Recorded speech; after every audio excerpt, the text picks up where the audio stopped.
Hi friends, welcome back to our channel. இன்னைக்கு வந்து பாத்தீங்கன்னா ஒரு சண்டே vlog தான் பார்க்க போறோம். இந்த சண்டேக்கு வந்து நான் வந்து சிக்கன் பிரியாணி டிஃபரெண்டான ஸ்டைல்ல அதுக்கு வந்து எண்ணெய் கத்திரிக்காவும் செஞ்சிருந்தேன். டேஸ்ட் ரொம்பவே நல்லா இருந்துச்சு. அதோட ரெசிபி தான் உங்க கூட ஷேர் பண்ணியிருக்கேன்.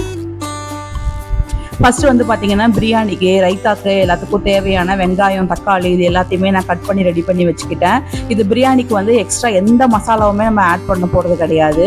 ஒரு 5 வரமிளகாயை சுடுதண்ணில ஒரு 10 நிமிஷம் போட்டு ஊற வச்சுக்கிட்டேன். இந்த மெத்தட்ல கண்டிப்பா பிரியாணி ட்ரை பண்ணுங்க. நெக்ஸ்ட் வந்து இஞ்சி தனியா அரைச்சு வச்சுக்கிட்டேன், பூண்டு தனியா அரைச்சு வச்சுக்கிட்டேன். எல்லாமே தனித்தனியா அரைச்சு வச்சுக்கோங்க.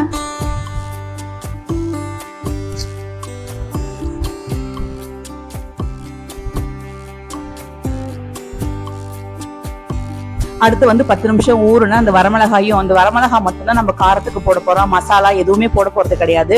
அதனால எவ்வளவு வரமிளகாய் வேணுமோ அவ்வளவு போட்டு நல்லா ஃபைன் பேஸ்டா கொஞ்சமா தண்ணி ஊற்றி அரைச்சி வச்சுக்கோங்க. நெக்ஸ்ட் வந்து ஒரு 20 சின்ன வெங்காயம் 1-2 பல்ஸ் மோட்ல அரைச்சி வச்சிருக்கேன். இன்னைக்கு வந்து நான் வந்து 1 டம்ளர் வந்து சீரக சம்பா அரிசியை ஊற வச்சிருக்கேன். கரெக்டா தாளிக்கிறதுக்கு முன்னாடி தான் ஊற வச்சிருக்கேன்.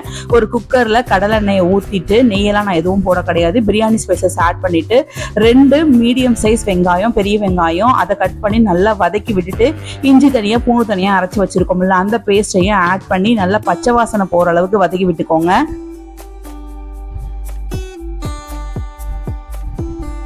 இது நல்லா வதங்கினதுக்கு அப்புறம் இந்த வரமிளகா பேஸ்ட் இதுதான் வந்து டோட்டல் பிரியாணிக்கே நல்ல ஃபிளேவர் காரம் எல்லாமே கொடுக்க போறது. இது ஒண்ணுதான். கண்டிப்பா இந்த மெத்தட் ட்ரை பண்ணுங்க. நல்ல இந்த பச்சை வாசனை எல்லாம் போற அளவுக்கு எண்ணெய் பிரிஞ்சு வரணும் அந்த அளவுக்கு இந்த மிளகாவை நல்லா வதக்கி விடுங்க. நெக்ஸ்ட் வந்து அடிச்சு வச்ச சின்ன வெங்காயம் அதையும் போட்டு நல்லா வதக்கி விட்டுக்கோங்க.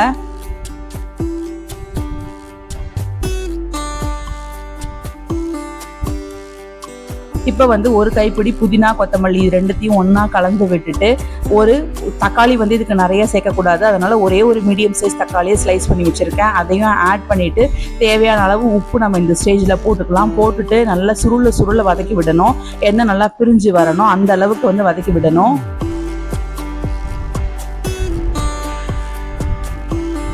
இப்போ பார்த்தீங்கன்னா எல்லாம் நல்லா பிரிஞ்சு வந்துருச்சு. இப்போ 1 டேபிள் ஸ்பூன் கெட்டி தயிர் போட்டிருக்கேன். அவ்வளோதான். வேற கரம் மசாலா, மஞ்சள் தூள், மிளகாத்தூள் அதெல்லாம் எதுவுமே கிடையாது. டைரெக்டா வந்து நீங்க வாஷ் பண்ணி வச்சிருக்க சிக்கனை வந்து இதுல ஆட் பண்ணிக்கலாம். நான் பிரியாணிக்கு வந்து சிக்கன் வந்து இன்னைக்கு ஒரு 250 கிராமுக்கு மேல கொஞ்சம் ஒரு 300 கிராம் இருக்கும் அந்த அளவுக்கு வந்து சிக்கன் எடுத்திருக்கேன். அதை நல்லா பெரட்டி விட்டுட்டு சிக்கன் வந்து ஓரளவுக்கு நல்லா சுருண்டு வந்ததுக்கு அப்புறம் தேவையான அளவு தண்ணி ஊற்றிக்கோங்க. நான் 1 டம்ளருக்கு 1.5 டம்ளர்னு சொல்லி தண்ணி கணக்கு வச்சு ஊற்றிருக்கேன். இப்போ ஊற வச்ச சீரக சம்பா அரிசியும் எடுத்து போட்டுட்டு 2 விசில் விட்டுருக்கேன் மீடியம் ஃப்ளேம்ல.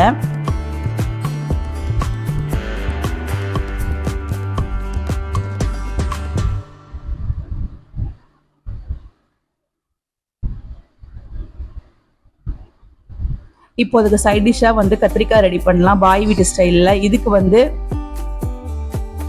இதுக்கு ஃபர்ஸ்ட் வந்து வேர்க்கடலை, வெள்ளை எள்ளு, மிளகு, சீரகம் எல்லாத்தையும் போட்டு லைட்டா ரோஸ்ட் பண்ணிக்கோங்க. எள்ளு வந்து பொரியிற அளவுக்கு ரோஸ்ட் பண்ணீங்கன்னா போதும். இப்போ இதை ஒரு மிக்சர் ஜார்ல மாத்திட்டு நல்லா ஃபைனா அரைச்சி எடுத்துக்கலாம். கொஞ்சம் தண்ணி கூட ஊத்திக்கலாம். இப்போ அதே கடாயில கொஞ்சம் நல்லெண்ணெய் கடலெண்ணெய் ரெண்டுமே ஊத்திக்கிட்டேன். கடுகு வெந்தயம் இதை மட்டும் கொஞ்சம் போட்டுட்டு நல்லா பொரிஞ்சதுக்கு அப்புறமா கத்திரிக்காயை போட்டு நல்லா வணக்க போறோம்.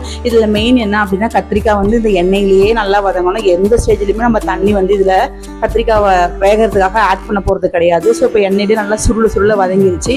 இப்போ வீட்டில் அரைச்ச மிளகாத்தூள் வந்து 1 டேபிள் ஸ்பூன் போட்டு அதையும் நல்லா வணக்கி விட்டுக்கோங்க. இப்போ தேவையான அளவு உப்பு, நம்ம அரைச்சி வச்ச பேஸ்ட் அதில் கொஞ்சம் தண்ணி ஊற்றிட்டு நல்லா மிக்ஸ் பண்ணி விட்டுக்கலாம். இதுக்கு வந்து ஒரு சின்ன நெல்லிக்காய் சைஸ் புளியை வந்து கரைச்சி வச்சிருக்கேன். அதை தான் நெக்ஸ்ட் ஸ்டேஜில் நம்ம ஆட் பண்ணி நல்லா கொதிக்க விடணும். மஞ்சள் தூள் ஆக்சுவலாக ஆட் பண்ணணும், அதை நான் வந்து மறந்துட்டேன், லாஸ்ட்டில் ஆட் பண்ணியிருக்கேன். இப்போ தேவையான அளவு புளியும் வந்து நம்ம ஆட் பண்ணிவிட்டு நல்லா கொதிச்சு எண்ணெய் பிரிஞ்சு வர அளவுக்கு வதக்கி விடணும். இப்போ பார்த்தீங்கன்னா இந்த அளவுக்கு நல்லா சுருண்டு வதங்கி கத்திரிக்காய் இருக்கிற இடமே தெரியாமல் நல்லா கொழன்னு வெந்திருக்கணும். எண்ணெய் பாருங்க எப்படி நல்லா பிரிஞ்சு வந்திருக்கு. இந்த மாதிரி பண்ணணும்.